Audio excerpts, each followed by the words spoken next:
নমস্কার বন্ধুরা, village food with মিনুতে তোমাদের সকলকে স্বাগত জানাই। আশা করছি তোমরা সকলেই খুব ভালো আছো, আর আমিও কিন্তু খুব ভালো আছি। আজকে আমি তৈরি করব সিমুই দিয়ে একটি অসাধারণ রেসিপি, যেটি কিন্তু বাচ্চাদের টিফিনেও দেওয়া যায়। এটি খেতে খুবই সুস্বাদু হয় এবং পুষ্টিকর। এটি কিন্তু রোজকার যে সিমুই আমরা খাই সেটি থেকে সম্পূর্ণই আলাদা। এই রেসিপিটি দেখার আগে তোমরা যারা যারা আমার চ্যানেলটি সাবস্ক্রাইব করোনি তারা প্লিজ চ্যানেলটি সাবস্ক্রাইব করে নিও। দেখো, এখানে রেসিপিটি তৈরি করার জন্য আমি নিয়েছি গাজর, মটরশুঁটি, পেঁয়াজ কুচি, কাঁচা লঙ্কা আর ফুলকপি। সব কিছুকে কিন্তু আমি ভালো করে ধুয়ে নিয়েছি। এবার আমি এগুলোকে হালকা করে একটুখানি গরম জলে ভাপিয়ে নেব। এবার সামান্য পরিমাণ একটু কিন্তু লবণ দিয়ে দেব। লবণ দিয়েই এটাকে ভাপিয়ে নেব। আমি কিন্তু ওগুলো নামিয়ে নিয়েছি। এবার আমি আবারও প্যানের মধ্যে কিছুটা পরিমাণ গরম জল নিয়েছি আর সেমুইটাকে হালকা একটু ভাপিয়ে নেব। সেমুইটা কিন্তু বেশি সেদ্ধ করা যাবে না, তাহলে কিন্তু একদমই রেসিপিটি ভালো হবে না, খেতেও ভালো হবে না, একদম নরম হয়ে যাবে। একদম শুধু 2 মিনিটের মতো লাগবে এটা সেদ্ধ হতে। 2 মিনিট পর দেখো আমি নামিয়ে নিয়েছি। দেখো ঠিক এই রকম সেদ্ধ হবে, একটু শক্ত থাকতে কিন্তু নামাতে হবে। দেখো কতটা ঝরঝরে হয়েছে। এটা কিন্তু আমি নামিয়ে জলটা ভালোভাবে ঝরিয়ে নিয়েছি।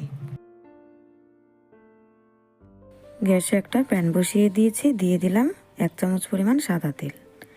দেখো একটা ডিমকেও কিন্তু আমি ফাটিয়ে নিয়েছি।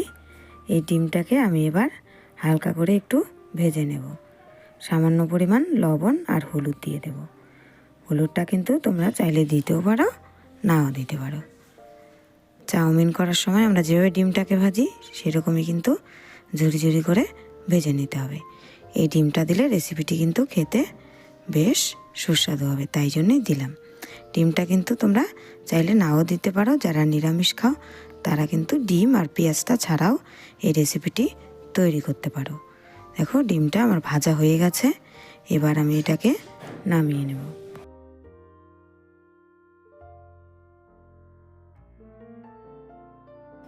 এবার আমি প্যানের মধ্যে আরও 2 চামচ পরিমাণ দিয়ে দেব সাদা তেল।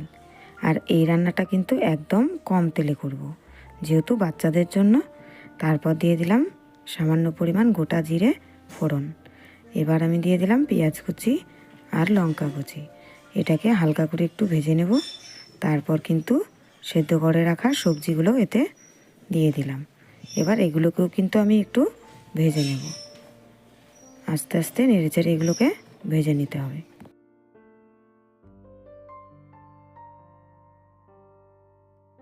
সবজিগুলো কিন্তু ভাজা হয়ে গেছে। এবার আমি সেদ্ধ করে রাখা সেমুইটা দিয়ে দেব। সেমুইটা দিয়ে আস্তে আস্তে নেড়েচেড়ে কিন্তু এটা করতে হবে। এভাবে হাতা দিয়ে আস্তে আস্তে দিতে হবে, না হলে যদি সেমুইগুলো ভেঙে যায় তাহলে কিন্তু খেতে একদমই ভালো লাগবে না।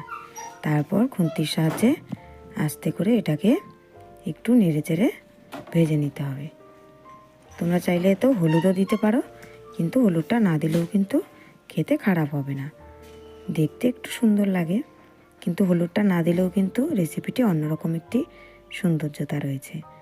তারপর দেখো আস্তে আস্তে নেড়েচেড়ে আমি কিন্তু এটাকে একটু ভেজে নেব। আর এইভাবে একটি অসাধারণ রেসিপি কিন্তু আমার তৈরি হয়ে গেল। এবার কিন্তু উপর থেকে আমি দিয়ে দেব ভেজে রাখা ডিম আর দিয়ে দেব ম্যাগি মশলা। বাচ্চারা যেহেতু ম্যাগিটা খেতে ভালোবাসে, তাই ম্যাগি মশলাটা আর সামান্য পরিমাণ লবণ আমি এতে দিয়ে দিলাম। এবার আরেকটু নেড়েচেড়ে আমি কিন্তু এটাকে নামিয়ে নেব।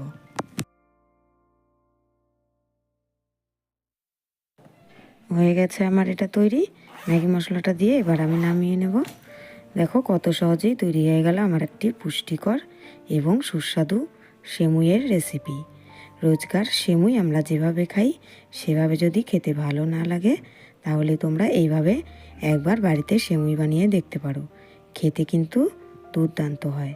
আর এভাবে যদি বাচ্চাদের টিফিনে দেওয়া যায় তাহলে তো আর কোনো কথাই নেই। আজকের এই রেসিপিটি তোমাদের ভালো লাগলে চ্যানেলটি প্লিজ সাবস্ক্রাইব করে রেখো আরও ভালো ভালো রেসিপি দেখার জন্য।